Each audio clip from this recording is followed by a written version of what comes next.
नमस्कार, सुजस बुलेटिन में आपका स्वागत है। मैं हूं आपके साथ अश्विनी सिरोही। एक नजर हेडलाइंस पर।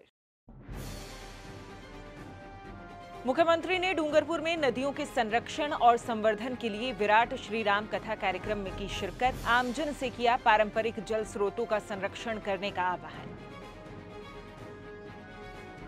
मुख्यमंत्री की युवाओं के प्रति संवेदनशीलता। साल 2025 में लगभग 81,000 सरकारी नौकरियों के लिए परीक्षा कैलेंडर निर्धारित। राजस्थान में पड़ रही कड़ाके की ठंड को लेकर मुख्यमंत्री का प्रदेशवासियों के नाम संदेश। सक्षम नागरिकों से किया जरूरतमंदों की सहायता के लिए आगे आने का आह्वान। मुख्यमंत्री श्री भजनलाल शर्मा ने आज डूंगरपुर के खड़गदा में नदियों के संरक्षण और संवर्धन के लिए आयोजित विराट श्री राम कथा कार्यक्रम में शिरकत की। इस अवसर पर मुख्यमंत्री श्री शर्मा ने अपने संबोधन में कहा कि मोरन नदी सदियों से खड़गदा व आसपास के क्षेत्र में पेयजल सिंचाई की जरूरत पूरा कर रही है। यह क्षेत्र की जीवन रेखा के समान है।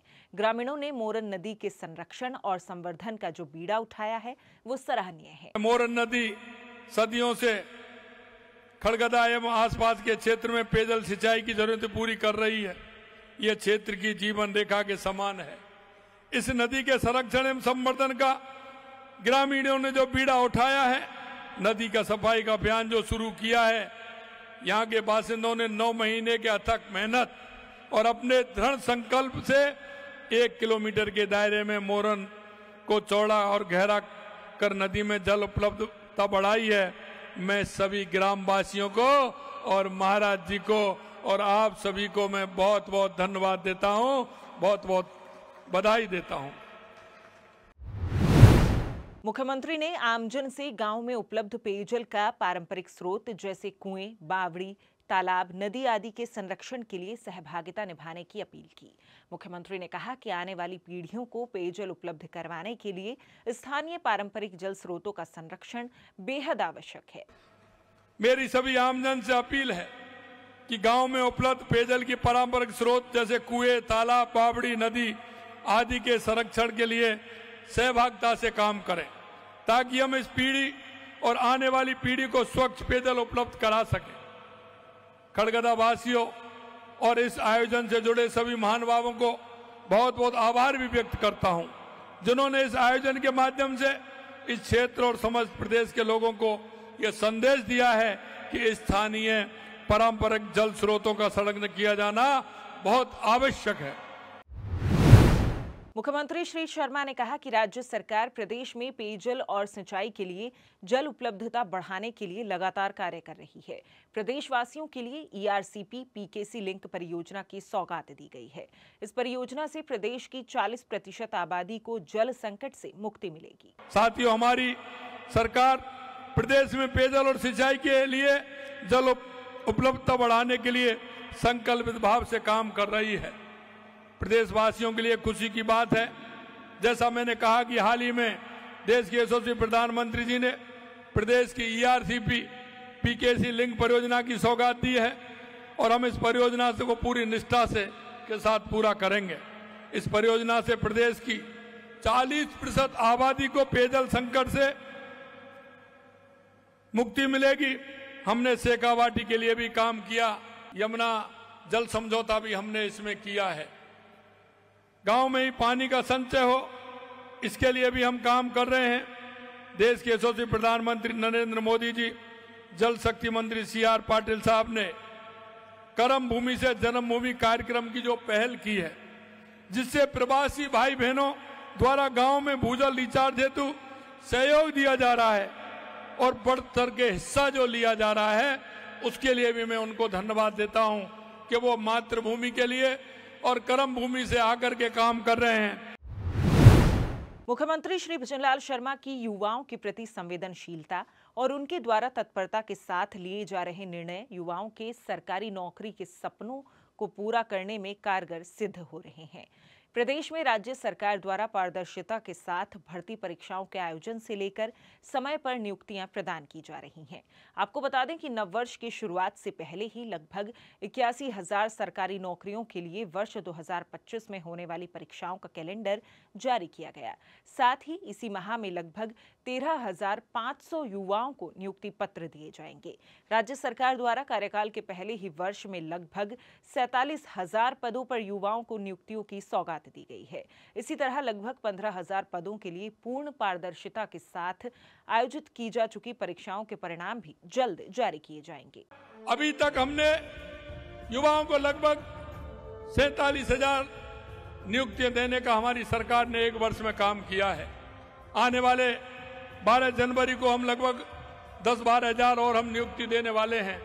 और आज का पेपर आपने पढ़ा होगा, जो हमारे युवा भाई हैं जो परीक्षा देना चाहते हैं वो असमंजस में रहते थे कि इसकी विज्ञप्ति कब निकलेगी।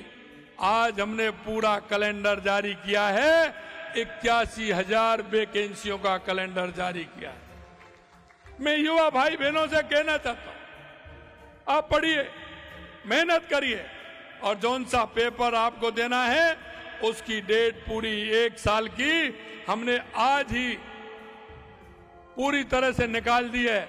आपकी मेहनत निश्चित रूप से रंग लाएगी, क्योंकि हम जानते हैं, हम उस गरीब की गरीबी को जानते हैं। हम किसान हो या हमारा मजदूर हो, गांव के उस भाई को जानते हैं जिसको आवश्यकता होती है। राजस्थान में विगत दिनों से प्रचंड शीतलहर का प्रकोप जारी है। इस परिस्थिति को देखते हुए मुख्यमंत्री श्री भजनलाल शर्मा ने सभी प्रदेशवासियों के लिए विशेष संदेश दिया है और सक्षम नागरिकों से जरूरतमंदों की मदद करने की अपील की है।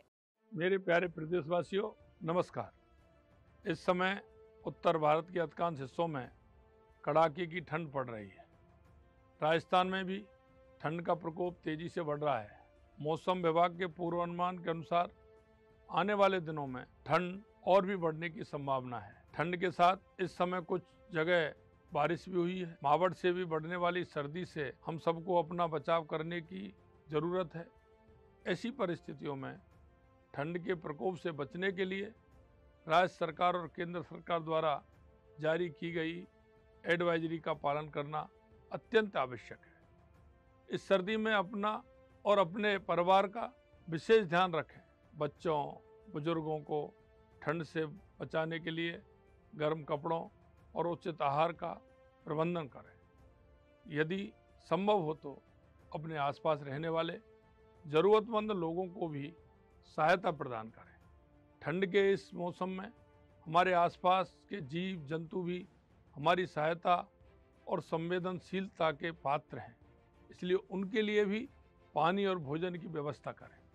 राजस्थान सरकार इस सर्दी के दौरान मुख्यमंत्री सद्भावना केंद्रों, आश्रय स्थलों और रैन बसेरों के माध्यम से ज़रूरतमंद लोगों को सहायता पहुंचाने में सक्रिय है। मैं आप सभी सक्षम नागरिकों से विनम्र अपील करता हूं कि इस ठंड के मौसम में ज़रूरतमंद की सहायता के लिए आगे आएं। आपकी उदारता का एक छोटा सा प्रयास, एक छोटा सा सहयोग किसी की जिंदगी के लिए बड़ा सहारा बन सकता है। इसलिए मैं कहना चाहता हूं कि आइए हम सभी जो जिस तरह की सर्दी है उसमें सभी का सहयोग करते हुए सर्दी से बचाएं। आप सभी को बहुत बहुत धन्यवाद। नमस्कार। चलिए अब आपको दिखाते हैं इस मौसम में लुभावनी वंडरलैंड में तब्दील हुई अजमेर में अरावली रेंज की खूबसूरत झलकियां, जहां बादल पहाड़ों से मिलते हैं। महसूस कीजिए अरावली पहाड़ियों की अविश्वसनीय खूबसूरती।